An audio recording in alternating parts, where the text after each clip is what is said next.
მოგესალმებათ ინოვაციური ონლაინ პროექტი. მე ვარ თამარ გუგონიშვილი და ეს არის ჩვენი გეომეტრიული ნაწილის მე-13 ვიდეო ლექცია. დღეს ჩვენ ვისაუბრებთ სიმეტრიაზე.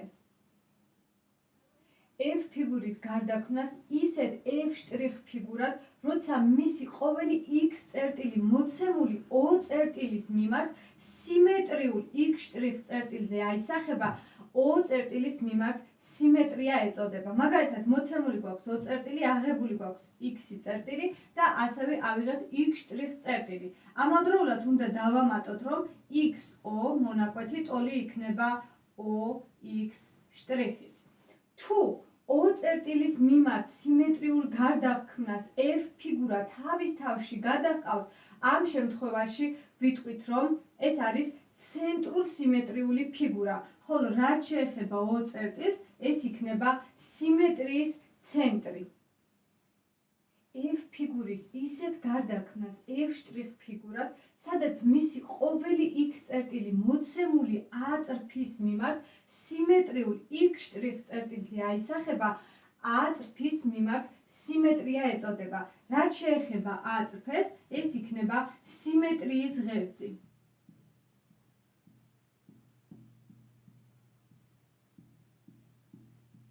ამავდროულად X' მართობული იქნება A წერტილის შუა მართობი. X' მართობული იქნება A წერტილის და დავწეროთ, რომ XP მონაკვეთი აუცილებლად ტოლი იქნება PX'. ახლა კი განვიხილოთ კოორდინატთა ღერძების მიმართ სიმეტრია. მაგალითად, მოცემული გვაქვს საკოორდინატო სიბრტყე, აღებული გვაქვს OX ღერძი, OY ღერძი, ანუ ჩვენი აბსცისათა და ორდინატი და ასევე სიბრტყეზე მოცემული გვაქვს A წერტილი კოორდინატებით X, Y. თუ A1 წერტილი A წერტილის სიმეტრიულია OX ღერძის მიმართ, ამ შემთხვევაში კოორდინატები იქნება, ანუ X1 ტოლი იქნება X-ის, ხოლო Y1 ტოლი იქნება -Y-ის, ანუ აბსცისათა კოორდინატი დარჩა უცვლელი, ხოლო ორდინატთა კოორდინატი შეიცვალა საპირისპირო ნიშნით. რაც შეეხება A2 წერტილს, თუ კი A2 წერტილი სიმეტრიულია A წერტილისა OY ღერძის მიმართ, დავწეროთ A2 წერტილი სიმეტრიულია A წერტილისა OY ღერძის მიმართ, ამ შემთხვევაში X2 ტოლი იქნება -X-ის, ხოლო Y2 ტოლი იქნება Y-ის. რაც შეეხება A3 წერტილს, თუ კი A3 წერტილი A წერტილის სიმეტრიულია სათავის მიმართ, ამ შემთხვევაში შეიცვლება X-ის კოორდინატის და Y-ის კოორდინატის მნიშვნელობა საპირისპირო ნიშნით. ანუ X3 ტოლი იქნება -X-ის, ხოლო Y3 მიიღებს -Y-ის ტოლ მნიშვნელობას. ახლა კი განვიხილოთ ფიგურებში თუ რა იქნება სიმეტრიის ღერძი. თავდაპირველად ვთქვათ, მოცემული გვაქვს A, B, C, D მართკუთხედი, სადაც გავლებული გვაქვს A წერტილი.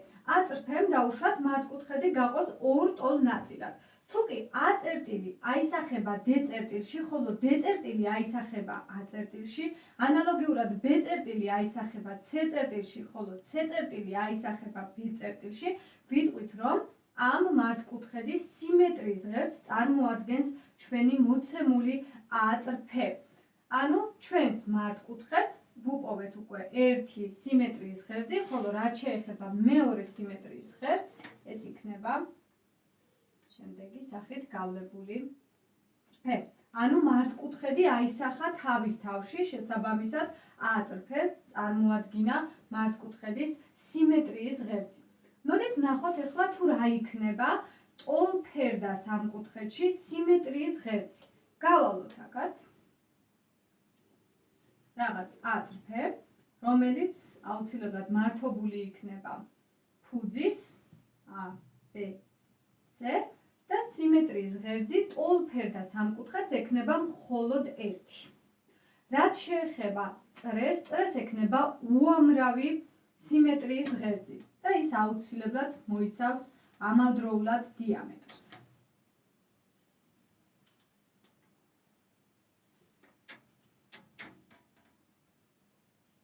და ასე შემდეგ. რაც შეეხება კვადრატს. კვადრატს მართკუთხედის მსგავსად გავალოთ სიმეტრიის ღერძები ისევე როგორც მართკუთხედში და ასევე მისი სიმეტრიის ღერძი იქნება დიაგონალების შემცველი. ანუ ჩვენს კვადრატს ექნება 4 სიმეტრია. ახლა კი განვიხილოთ ერთი ამოცანა. მაგალითად, მოცემული გვაქვს სამკუთხედი ABC და მოცემული გვაქვს სამკუთხედი MNK. ასევე ვიცით, n წერტილის კოორდინატებია -2, -1, n წერტილის კოორდინატებია 3, -1, ხოლო k წერტილის კოორდინატებია 2, -4. პირობა გვეუბნება, რომ ABC და MNK სამკუთხედები სიმეტრიულია OX ღერძის მიმართ. დავწერთ 10-სათა ღერძი, ორდინათა ღერძი. ამავდროულად გვაინტერესებს თუ რა იქნება ABC წერტილის კოორდინატები. როგორ უნდა მოვიქცეთ? როგორც ხედავთ, M წერტილი სიმეტრიულია A წერტილისა. ანუ რადგან სამკუთხედები ერთმანეთის სიმეტრიულია OX ღერძის მიმართ, მაშინ წერტილებიც იქნებიან ერთმანეთის სიმეტრიული. ანუ M წერტილი A წერტილის სიმეტრიული იქნება. ანუ A წერტილის კოორდინატები გვექნება OX ღერძის, ანუ აფთისათა ღერძის მნიშვნელობა იგივე დარჩება, ანუ -2, ხოლო რაც შეეხება ორდინატთა ღერძის მნიშვნელობა შეიძლება საპირისპირო ნიშნით, ანუ გვექნება -2, 1.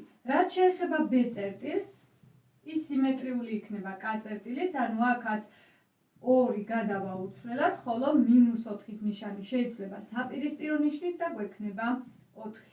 რაც შეეხება C წერტილს, C წერტილი სიმეტრიული იქნება N წერტილის OX ღერძის მიმართ და C წერტილის მნიშვნელობა იქნება 3, 1. ამ ვიდეო ლექციისთვის სულ ეს იყო. მომავალ შეხვედრამდე